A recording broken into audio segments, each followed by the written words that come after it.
सभी को नमस्ते। बीएससी पार्ट सेकंड में अपने ऊष्मागतिकी पुस्तक में ऊष्मागतिकी के नियम अध्याय चल रहा है।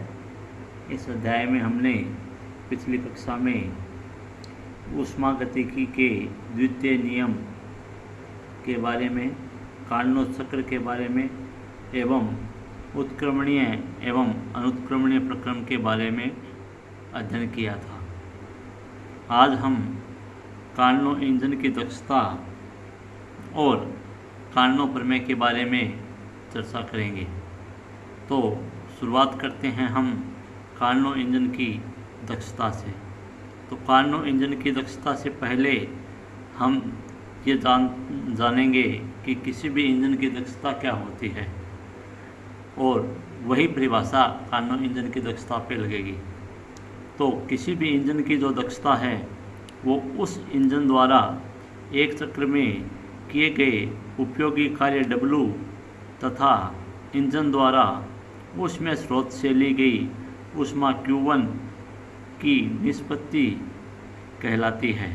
निष्पत्ति कह दो, अनुपात कह दो, कहलाती है।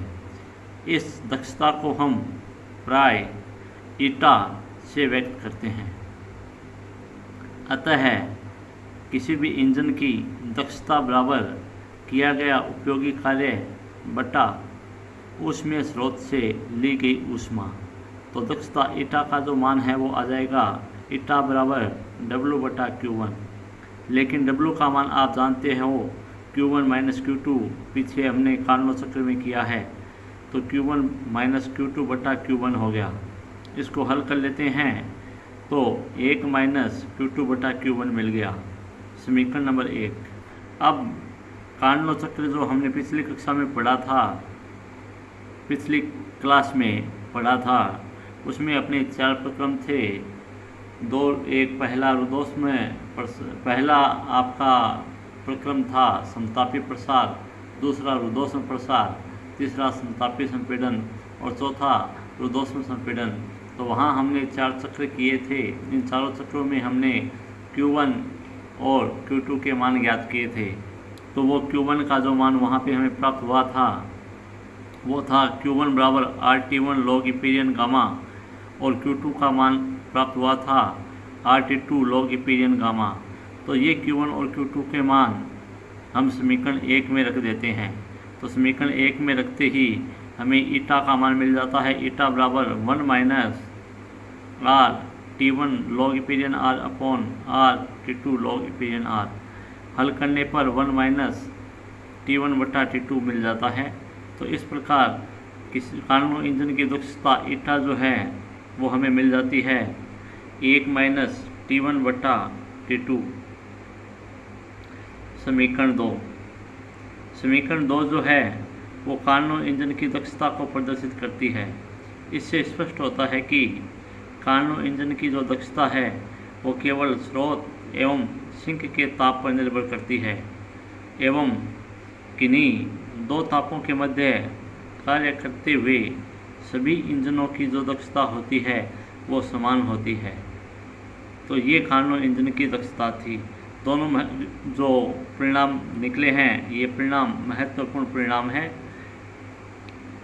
अब अपन अपने नेक्स्ट टॉपिक पर चलते हैं, कार्नोट की प्रमेय।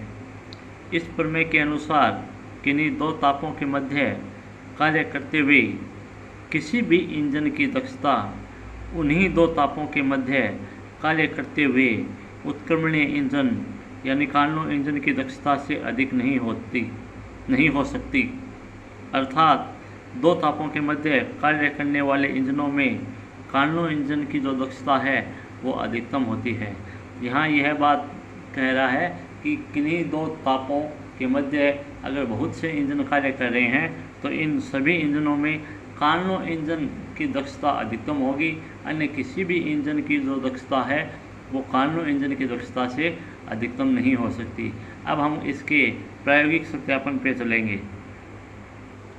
तो प्रायोगिक सत्यापन के लिए आपके सामने एक चित्र दिखाई दे रहा है। इसमें एक ऊष्मा स्रोत है T1 जिसका ताप जो है वो T1 है, एक ऊष्मा सिंक है इसका ताप T2 है। यहाँ हमने 2 इंजन लिए हैं। एक पहला इंजन जो है वो आई इंजन है, ये सामान्य इंजन है, और दूसरा जो इंजन है वो आर इंजन है, ये उत्क्रमणीय रिवर्स इंजन है। ये इंजन आई जो है वो स्रोत से T1 ताप पे Q1 डैश ऊष्मा लेता है और W कार्य करके Q2 डैश ऊष्मा जो है वो सिंक को प्रदान कर देता है। तो Q2 डैश का जो मान होगा वो Q1 डैश माइनस W हो जाएगा, क्योंकि W इधर कार्य हो गया है।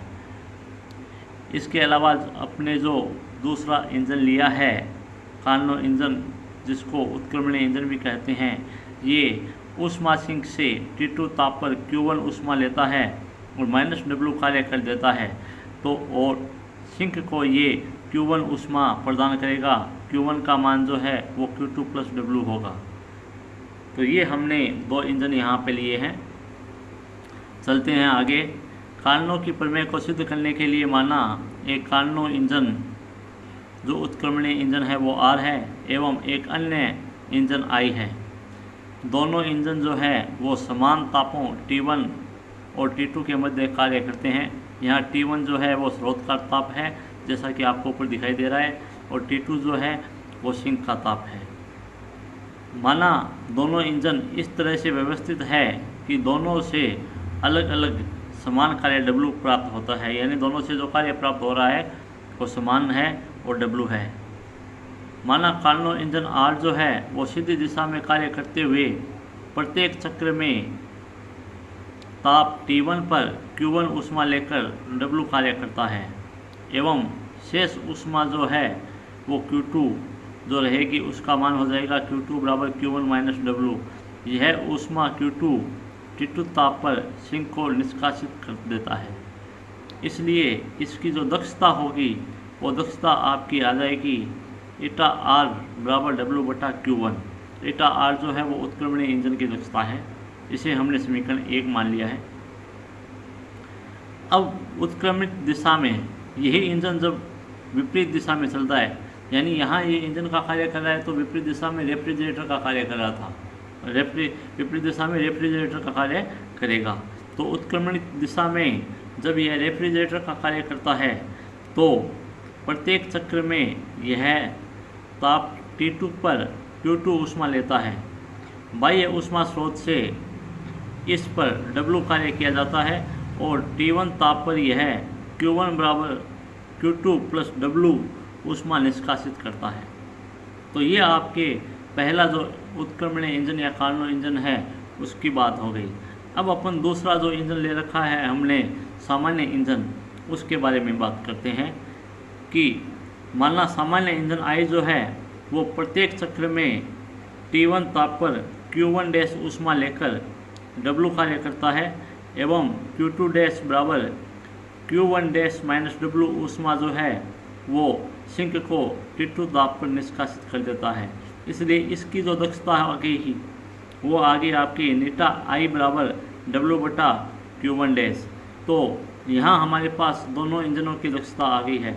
उत्क्रमणीय इंजन की जो दक्षता है वो नीटा R बराबर W बटा Q1 है और सामान्य इंजन की दक्षता है वो नीटा I बराबर W बटा Q1 डैश है। समीकरण 2 मिल गई हमें।